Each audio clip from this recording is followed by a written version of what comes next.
श्री स्वामी समर्थ. आता आम्ही पोहोचलो पंढरपूरमध्ये. तर 5 वाजले होते.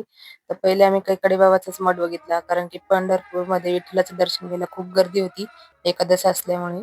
त्यामुळे कैकाडे बाबाचा मठ पाहिला आणि नंतर घरी गेलो. तर घरी साखरपुड्याची तयारी चालू होती. तर साखरपुडा झाला. नंतर लगेच हळदीची तयारी होती. तर घरून वरात काढली होती मंगल कार्यालयापर्यंत. तर सगळ्यांनी डान्स केला आणि मी पण त्याच्यात एन्जॉय करून घेतला. आणि मग तिथं मंगल कार्यालयामध्ये पोहोचलो की नंतर लगेच हळदीची तयारी चालू झाली. तर आम्ही रेडी होऊन आलो हळदीसाठी. त्या हळदीमध्ये पण खूप एन्जॉय केला. खूप हसी मजाक आणि एकमेकाला हळद लावत होते. तर तिथे काही व्हिडिओ बनवणं नाही झाला. नंतर आम्ही जेवण केले. हळदीला खूप उशीर झाला. रात्रीचे 12-1 वाजले. नंतर आम्हाला झोपायला पण उशीर झाला. तर सकाळी लवकर उठलो आणि अंघोळ्या केल्या. हॉटेलमध्ये चहा घेतला.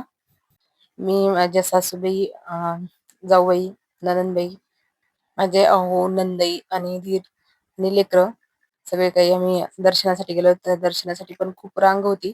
तर आम्हाला 2 तास लागले होते दर्शनासाठी. तिथे काही व्हिडिओ बनवला नाही झाला, कारण की मोबाईल लॉकरमध्ये ठेवावा लागतो. तर खूप छान झाले दर्शन. आमच्या विठ्ठलाच्या पायाचं दर्शन झालं. तर मनाला समाधान वाटलं. तर एवढ्या लांबून गेल्यानं दर्शन नाही झालं की करमत नाही. मनाला सतत खटकत राहतं की दर्शन नाही झालं. तर याचा मी लाँग व्हिडिओ अपलोड करणारच आहे. तर भेटूया पुढच्या ब्लॉगमध्ये.